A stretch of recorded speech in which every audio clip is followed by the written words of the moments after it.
Hey, and welcome back to Things Worth Knowing, where we slow things down, explore everyday moments, and uncover the reasons behind them. I am Daniel.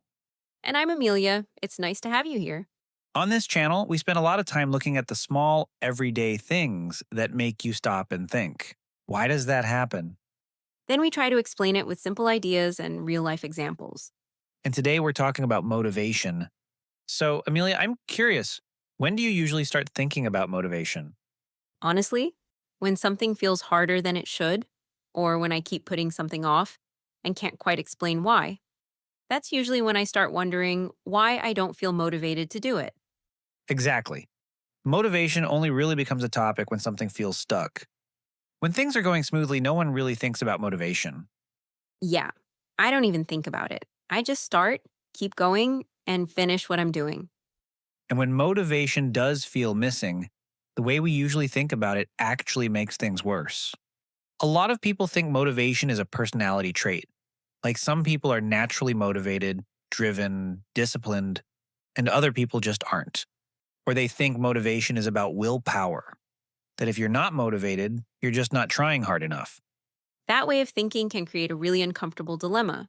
It's like you care about something, you know it matters, and you might even want the outcome very badly, but it's strangely hard to get yourself to start. And when people get stuck there, the next thing that often happens is self blame. They start telling themselves things like, I'm lazy, I'm not disciplined enough, or I just don't have what it takes. They might start comparing themselves to other people and thinking, everyone else seems to manage this, why can't I? That kind of thinking adds another layer of pressure. And motivation often drops even further because now it's not just about the task anymore. It's about how you feel about yourself. Exactly. And this is usually the moment where we think we need a stronger mindset, more discipline, or better habits. But before we talk about how to get motivated, it helps to slow down and answer a simpler question. What is motivation really? Because motivation isn't a personality trait. It is not something you're born with or without, and it is not something you permanently lose. From a psychological point of view, motivation works more like a response A response to what? to conditions. Motivation responds to things like meaning, interest, pressure, rewards, and how safe or unsafe something feels. That makes a lot of sense because those conditions aren't the same everywhere. I can feel motivated when I'm doing something out of interest, just exploring it and figuring it out. But when that same task starts to feel pressured, like there's a deadline or someone expecting the result, I suddenly feel stuck, even though I know I need to do it. And that's the important part. Nothing about your ability or the task itself changed. What changed was the condition around it. This is where people often get confused because pressure usually shows up when we care. And we assume that if something matters to us, we should be motivated to do it. But that's not how it works. Not always. Caring doesn't automatically turn into motivation. What really matters is what caring turns into in that moment. If it turns into interest or curiosity, motivation usually rises. But if it turns into pressure or fear of getting it wrong, motivation usually drops.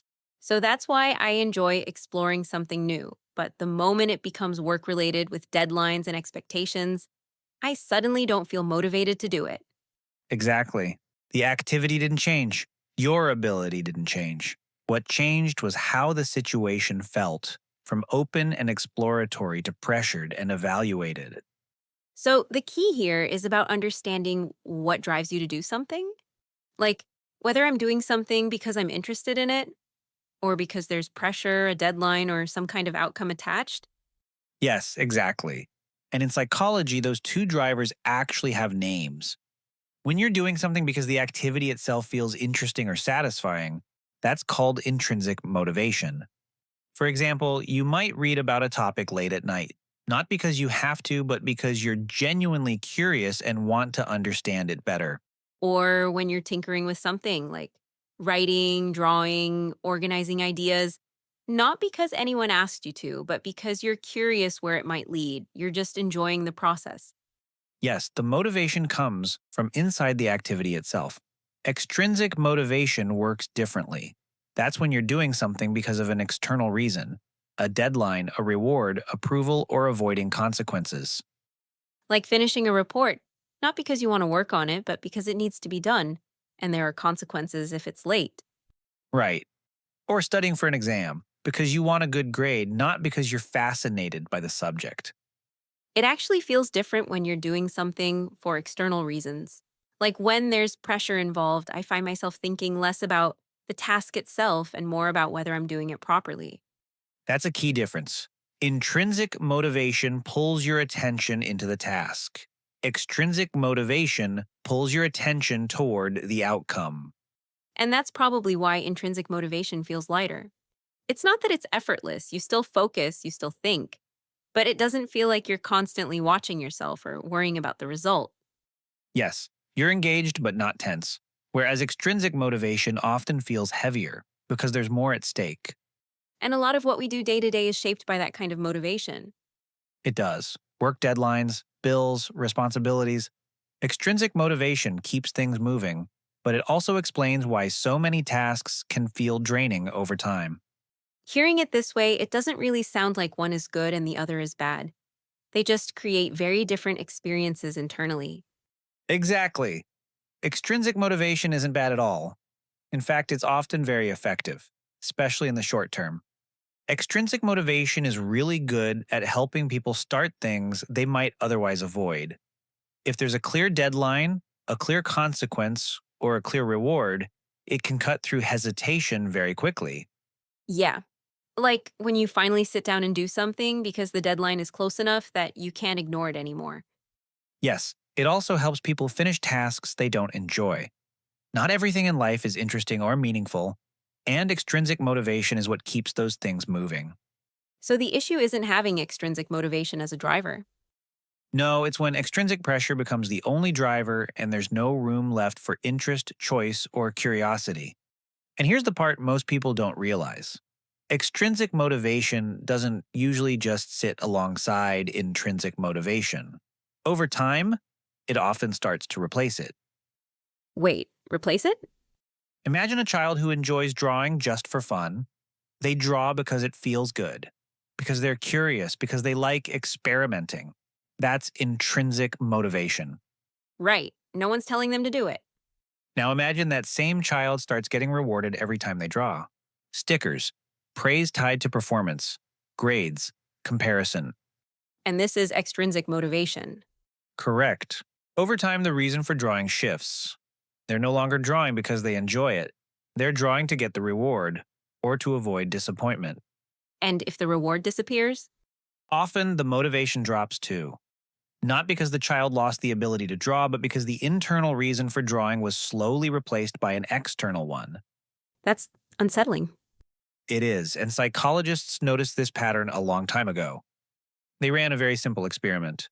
They started with people who already enjoyed solving puzzles. No rewards, no pressure, just genuine interest. Right. So they were already intrinsically motivated. Exactly. Then they split them into two groups. One group kept solving puzzles with no reward. The other group was paid to solve them. Let me guess. The paid group worked harder? At first, yes. While the reward was there, they spent more time on the puzzles. So rewards do motivate people. They do in the short term, but as soon as the payment stopped, their motivation fell, even lower than it had been at the start. Wait, so the reward system actually backfired? Yes, not because they stopped liking puzzles, but because the reason for doing them had quietly changed. Their brain shifted from, I do this because I enjoy it, to, I do this because I'm being paid. This is known as the overjustification effect. It's what happens when an external reward, like money, grades, or prizes, is introduced for something people were already motivated to do. Over time, that reward starts to replace the original reason for doing the activity. The motivation becomes externally driven. And when the reward disappears, the motivation often disappears with it. But most of our daily life runs on systems that rely heavily on extrinsic motivation, right? At work, we have reviews and targets to evaluate your performance, and rewards like promotions or raises are tied to how well you perform. Yes, and it isn't just work. At school, students are measured through exams and grades. Those grades influence what opportunities they get later, like which universities they can apply to or what paths feel available to them. So, a lot of the time, people are motivated to study, not because they're curious about the subject, but because it's tied to a future outcome. I hadn't really thought about motivation like that before. Most people don't. And that's why work or study can sometimes feel so hard in a way that's difficult to explain. A lot of modern systems are built around external pressure. Performance metrics, evaluations, targets, those systems are very good at producing results. They push people to show up and perform, but they come with side effects. And one of the biggest ones is burnout. But here's what I'm still trying to understand.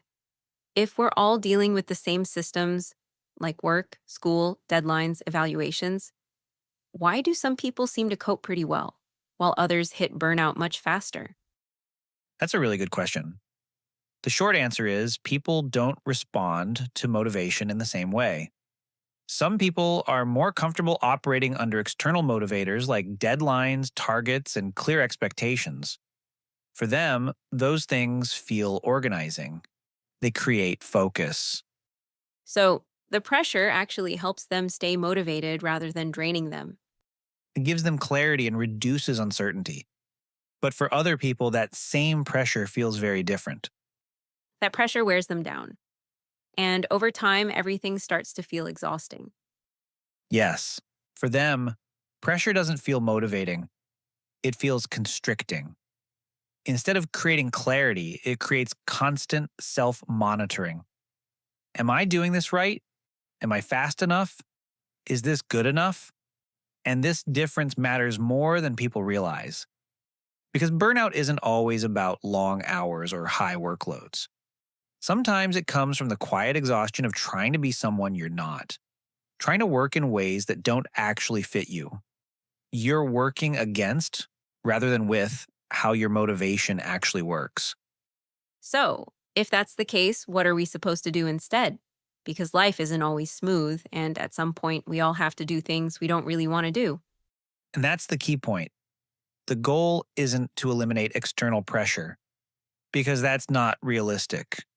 Work, school, responsibilities, those systems aren't going away.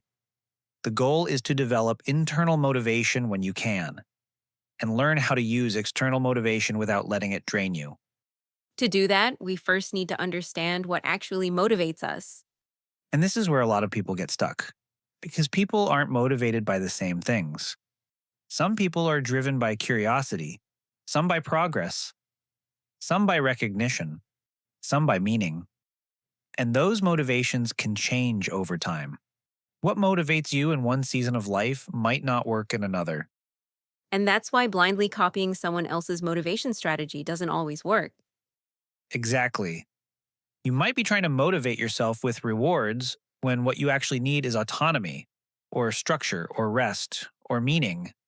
None of those are better or worse. They just fit different people in different ways. Okay, so if motivation works differently for different people, how do we actually understand what works for us?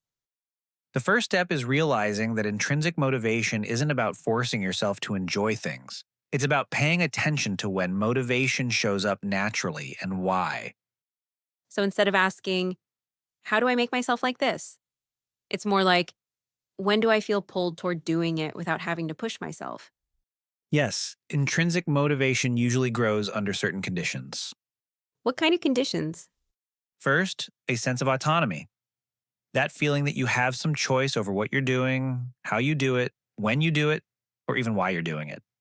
When people feel like everything is decided for them, every step, every rule, every expectation, intrinsic motivation tends to drop. But even small amounts of choice can make a big difference. Like choosing how to approach a task instead of just being told exactly what to do. Yes. Or having some flexibility in timing, or feeling trusted to figure things out in your own way. Those small signals tell your brain, this is something I'm choosing to engage with, not just something that's being imposed on me. It's kind of wild how a bit of freedom changes the whole experience. Exactly. Another big factor that affects motivation is progress.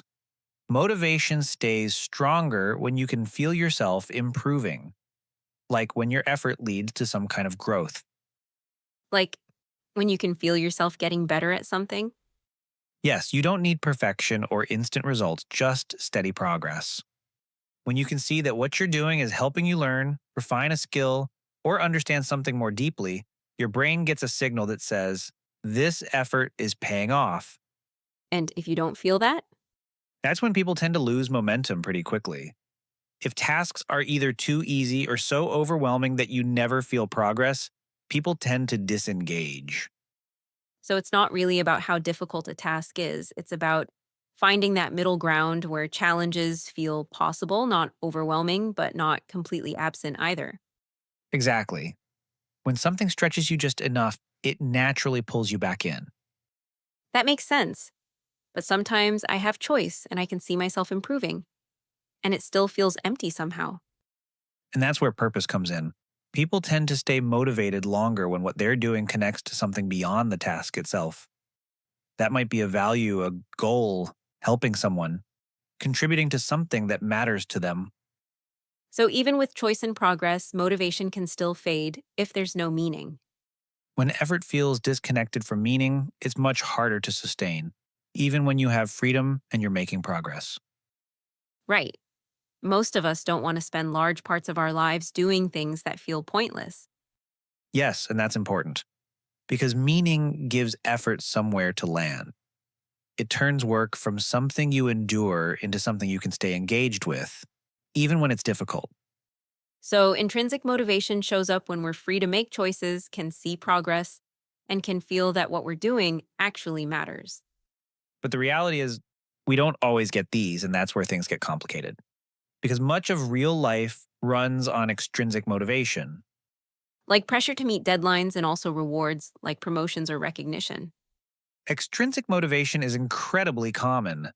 We're wired to pay attention to things like approval, rewards, and expectations because they signal whether we're doing okay socially and professionally.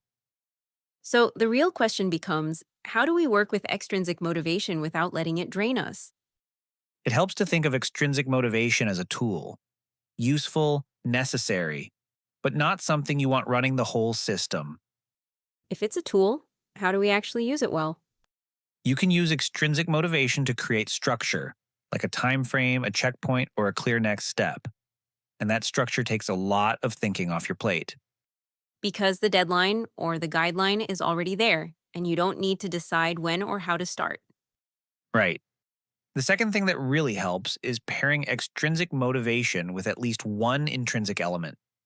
Even in very pressured situations, there's usually something you can reconnect with. Like what? It could be deciding how you want to tackle it, or picking one skill you want to sharpen while you're doing it. Often just one of those is enough to keep things from tipping into burnout. So instead of letting pressure drain your energy, you're anchoring it to something internal. And that changes the effort from draining to sustaining. And you can translate the pressure into choice where possible too. It's not pretending the pressure isn't there, but reframing how you relate to it. How? Every small reframe matters. Like when you have a report due on Monday, you feel pressured but not motivated enough to work on it. Instead of thinking, I don't know how I'm going to finish this, or I don't even know where to start, you might reframe it as, I'm choosing to start this now so tomorrow feels lighter. That shift brings back a sense of choice, and choice is one of the strongest drivers of motivation. So extrinsic motivation can move you forward, but how it's framed makes all the difference. Exactly. And this is why it is important to understand what motivation actually is. Because motivation isn't about pushing harder all the time, it's about adjusting, learning when to lean on intrinsic motivation, learning when to use extrinsic motivation as support, not as pressure. And learning to notice when something needs to change. When you start treating it that way, planning feels lighter, work feels more flexible, and burnout becomes easier to recognize and prevent. That makes the whole idea of motivation feel less heavy. Exactly. Thanks for spending this time with us.